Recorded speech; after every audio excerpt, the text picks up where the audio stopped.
সীমান্ত পরিস্থিতি নিয়ে বিস্তারিত জানাতে রংপুর সেন্টার থেকে আমাদের সঙ্গে যোগ দিচ্ছেন সিনিয়র রিপোর্টার মাজেদ মাসুদ। মাজেদ, সীমান্ত পরিস্থিতি আর সীমান্তের নিরাপত্তা সতর্কতা নিয়ে সবশেষ কী তথ্য আছে জানাবেন।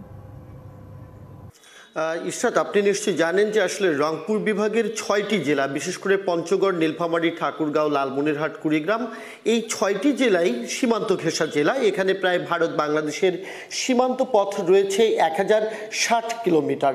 আজকে আমরা সকাল থেকেই বিভিন্ন সীমান্তে কাজ করেছি, সীমান্ত পরিস্থিতি নিয়ে স্থানীয় নাগরিকদের সাথে কথা বলেছি। তারা যে বিষয়টি বলছেন যে ভারত পাকিস্তানের যে ক্রমবর্ধমান পরিস্থিতি, সেটি বাংলাদেশ সরকার পর্যবেক্ষণের পাশাপাশি সীমান্ত পাড়ের মানুষও কিন্তু গণমাধ্যমে নজর দিচ্ছে এবং তারা গণমাধ্যমের বদৌলতেই সেখানকার সেই পরিস্থিতিগুলো জানতে পারছে।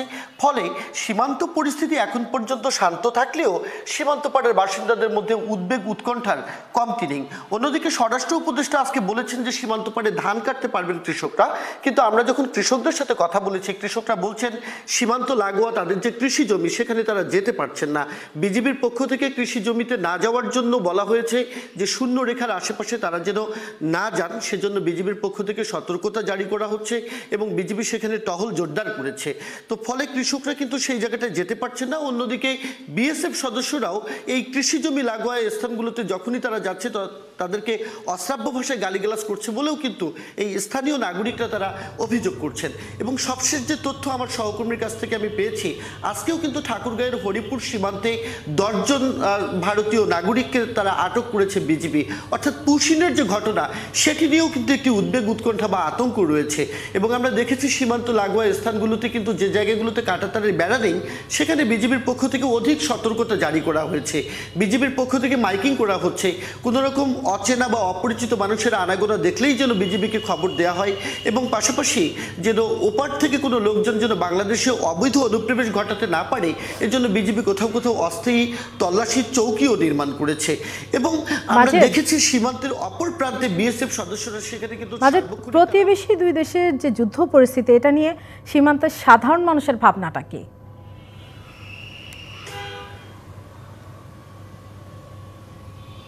সীমান্তের সাধারণ মানুষের ভাবনা খুবই স্পষ্ট। তারা যেটি বলছেন, তৃতীয় দেশ বাংলাদেশ, অর্থাৎ ভারত পাকিস্তানের পরেই কিন্তু বাংলাদেশ, এই বাংলাদেশে তাদের জন্য চলমান উত্তেজনা বাংলাদেশের জন্য না আসে, সেজন্য তারা সরকারের আসলে হস্তক্ষেপ কামনা করছে এবং আরও বেশি অধিক সতর্ক অবস্থানে তারাও রয়েছে, আইন শৃঙ্খলা বাহিনীকেও সতর্ক অবস্থানে থাকবার জন্য তাগিদ দিচ্ছে।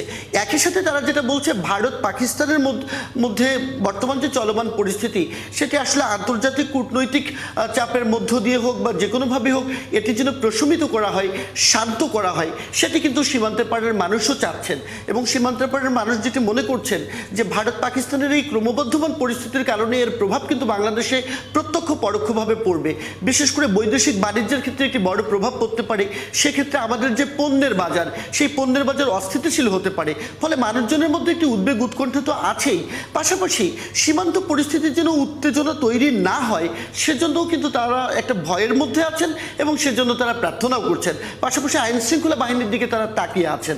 তো সব মিলিয়ে যদি ঈশ্বর আমি আপনাকে বলি, এই যে রংপুর বিভাগে প্রায় 1060 কিলোমিটার যে সীমান্ত এলাকা রয়েছে এবং 6টি জেলা লাগোয়া ভারত বাংলাদেশের যে সীমান্ত রয়েছে, এই পুরো সীমান্তেই বর্তমানে আইন শৃঙ্খলা বাহিনীর তাদের যে তৎপরতা সেটি বেশ জোরদার এবং শক্তিশালী রয়েছে এবং সীমান্ত পাড়ের মানুষের মধ্যে উদ্বেগ উৎকণ্ঠা রয়েছে। তবে আশার বিষয় হলো এখনো পরিস্থিতি শান্ত রয়েছে।